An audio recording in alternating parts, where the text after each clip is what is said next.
Hello everyone, my name is Travis Doty. I am studying for my single subject credential. I aim to teach high school science. So I've developed a WebQuest here and I've called it the History of Planet Earth. And my welcome page here kind of goes over a brief bit about what the students are going to be doing. Essentially, they're going to be learning how to analyze scientific sources they find on the internet. They're going to use that skill to find their own sources of information. And basically what they're going to be doing eventually is creating a YouTube video that sort of walks the viewer through a timeline of the history of planet Earth, starting from when the planet formed. I also suggested students that they might even want to go back as far as starting the formation of our solar system or even our galaxy, because that they might be able to find some information that leads up to planet Earth forming. So the introduction page is a bit not necessarily specifics on the task or anything like that, but it's really just providing a little bit of conceptual framework and really building on that attention grabbing on the welcome page and kind of just taking it a little bit of a step further.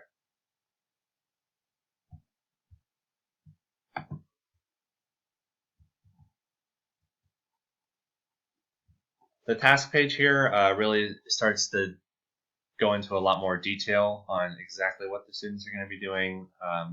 It really just kind of walks them through sort of the step-by-step of the process. But here, we haven't actually broken it down into day by day.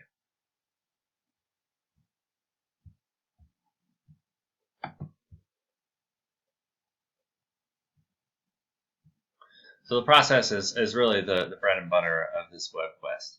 So I had to build this process with the idea in mind that, with some obvious exceptions, especially here in the Modesto area, most high schools use the academic hour, which is 50 minutes for their periods. So I had to sort of break this up into four 50-minute chunks. So on day one, the class meets in the computer lab, and the teacher gives what would hopefully be a short lecture either before the computer lab day or on the day of, as long as it's short enough, on how to analyze a scientific source. And even if it is a good, credible scientific source, whether the students will actually find good use of the information. And so the teacher will hopefully present an example or two of a good source and a bad source, and sort of what things to look out for, characteristics to look out for. And then before each group leaves for the day, they'll come to their teacher with two examples of a good source and one example of a bad source, and a quick explanation of why for each one. And the teacher hopefully will approve them before they leave for the day. On the second day, the students will meet in the computer lab again, and this is really the biggest day of the project here, other than the presentation itself, because each group will spend the class period using the skills they learned on day one to find a minimum of 5 sources of scientific information from credible sources, all dealing with the history of planet Earth. The big thing I highlight here in the WebQuest, and that hopefully the teacher will highlight too, is that this day is not about finding your sources and extracting the information that you want to use. You're only spending the time to find what you think, on a quick glance, are 5 really good sources of lots of information that you can use. And then I include some basic characteristics to look out for about halfway down here for size, shape, where Earth was in the solar system, orbital velocity, general composition of the various layers, just different characteristics to look out for when they're developing their timelines. And the teacher will hopefully approve each group's sources on a case-by-case basis. So if you're using one source that you know is really good when you kind of get through and looking through it in detail, but on first glance might not look so, the students need to be prepared to defend that and prove it to their teacher. So hopefully there's a gap between day 2 and 3 for the students, because it would allow the students to catch up if they didn't get all 5 of their sources on day 2. And it gives the students a chance to really extract their information, print it out, bring in a copy, bring in their laptop to look at the links. Basically anything they can do to prepare for day 3, which on day 3, each group is just coming in and informally sort of organizing and sketching out a clear timeline of the history of the planet. For an extra challenge, I remind them that they can start with the formation of the galaxy or even the solar system. So I remind them that they can really choose any narrative format that they want as long as they convey the right information and don't get bogged down with a lot of details. They can make it funny, they can make it informative, they can make a PowerPoint presentation, they can make a live acted presentation. Really, it's up to the students as long as the right information is conveyed and they include enough detail without getting bogged down with adding their own personal flares to it. So prior to day 4, obviously the students are building their video together. The teacher will teach them how to upload to YouTube and get it ready to present to the class. And again, I give them a quick last reminder that they can make it just informational, they can inject a little of their own humor, or really any style they want. So then, of course, on day 4, each group presents their video, and each student individually observes every group presentation and writes down 2 things they liked and 1 suggestion they have for improvement from each presentation. So then I have some resources that I've provided here for the students that they can use throughout this process. One is the source evaluation guide put out by the University of North Carolina. And what it does is it really just gives a good overview of what a primary source is, what a secondary source is, how to find out the motives behind whoever created the source. Maybe they have pretty biased motives, maybe they're just reporting some facts. What is the context of the information, and what is implied and not explicitly said. All kinds of things that it teaches students how to do that will be great. The only thing I remind the students is that this is not specific to science. It's just in general how to analyze sources. The next source I have here is Prezi, which is a really cool alternative to PowerPoint for students to use.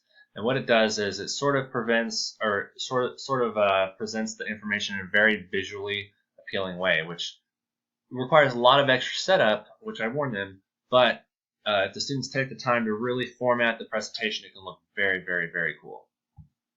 So what I have here is the Prezi website, and I'm going to go and we're going to click through a few examples.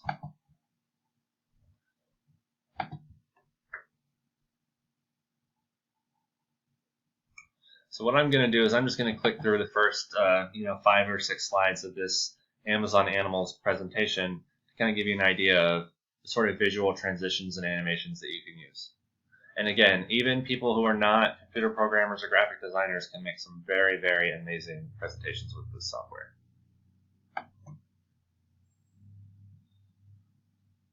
I'm not sure that my recording here is going to show the sounds coming from my computer. I believe it is only recording my voice, but on this presentation there is some audio playing in the background that sounds like the sounds you would hear in a jungle.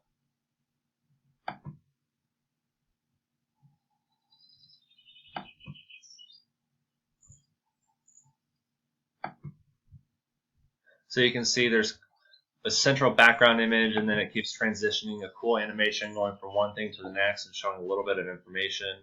So the students can really use something like this to construct an interesting timeline of the planet. Get rid of that. Okay, so my next link is a documentary called Cosmos. It came out in 2014, and it is narrated by the astrophysicist Neil deGrasse Tyson. The reason I included this video was for 2 reasons, actually. One is that this particular episode deals with the layout and size of the solar system and the scale of what we know about the universe so far. So it's actually got some relevant information the students could use and cite in their projects if they want. And the second reason is this narrator, Neil deGrasse Tyson, has a very interesting narrative style that makes it so people who don't know science, who do know science, who hate science, who love science, and everybody in between can have a good time watching his show. So I've included the link to the first episode of the show, and it's about an hour long each episode, and there's, I think, 10 total episodes in the season so far. The next 2 links I've included are getting into some real, actual published science research. The first link is a specific journal called Astronomy and Astrophysics. and deals with obviously very relevant topics to the project. The second link is Google Scholar. Students are able to search with a variety of search terms that they choose, and they can find research not only in this journal, but in hundreds of other journals dealing with the topic.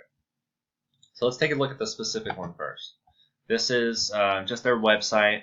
You can see there's a few examples of things they've published recently. Excuse me. So I'll just do a mock search. Let's say, for the sake of conversation, the students want to look up history of Earth's atmosphere. I haven't actually searched this one, so we'll see how this one goes. So the history of astronomy, radiation problems in Earth's atmosphere, water in Earth's atmosphere. So there's a lot of research articles here that the students might actually find some very good information in for their projects. Now, one thing, and the same as with Google Scholar, that I suggest to the students is that obviously the students probably will not understand a lot of the vocabulary and terms and things like that that are in these journals and in these articles, and the teacher should be available to sort of help students pick through the vocabulary if they want. So here's Google Scholar. I'll do another search here. We'll say history of Earth. Look at this, the evolution of the atmosphere of Earth. So this would be a great article. And so what students can do is they can click here and go to the actual source of the research and the actual real scientists that published the data. So I click that link, I can open it up, and the students can read the abstract, which is sort of an introduction to the research, and then they can use this check access button. Most times, any educational institution will be able to access these articles for free. I'm just not logged into mine, so that's why it's showing me a purchase option. There's all kinds of ways to actually access the rest of this information. Most times, educational institutions will have access if you log in with that institution's credentials. So back to the Google Scholar results. One thing that makes Google Scholar incredibly powerful is when they are looking at their search results, if they see this article, and maybe they look through the article, they found some information, but they think that there might be a little bit there that they just couldn't find in the article. A great thing about Google Scholar is you can see this cited by 329. That means after this was published in 1978, 329 research teams, research articles have been posted and cited information that was found and proven in this article. So that's a really powerful thing. So if students find an article that might be related, might not be related, that cited by search can be very, very powerful in finding new and better information.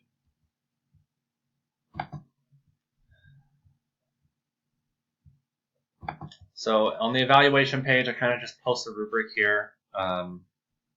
It's a pretty standard rubric. Students, and I apologize for the formatting here on Zoonal. I couldn't figure it out too well, but in each section I show the various point levels that the students can obtain and kind of what counts for that level of points. I add about 4 and 5 points for the first day, which is students kind of learning how to evaluate sources, and the points are mostly graded on their examples that they presented to the teacher. On day 2, I weighted it about twice as much as the first day because this project has 2 main points here. Obviously, we want the students to learn the history of the planet. It's a very, very good topic for the students to learn going into college.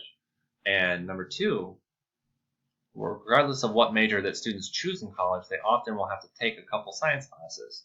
And during those classes, they'll have to learn how to analyze scientific sources. And this research day is really kind of just driving home the skills that they learned on day 1 and teaching them how to find their own sources of scientific information. Day 3 is, again, only about as much points as day 1. It's not a lot of content happening. They're really just using this to organize their information, kind of put together the last bits of information before they go home and make a video. Then obviously the most heavily weighted day is day 4. It is 3 times the worth of day 1 and 3. And as long as the students present a really great video, lots of great information, presented it in a clear chronological format, and they gave good feedback to others, they'll get most of the points for this day. And that's it.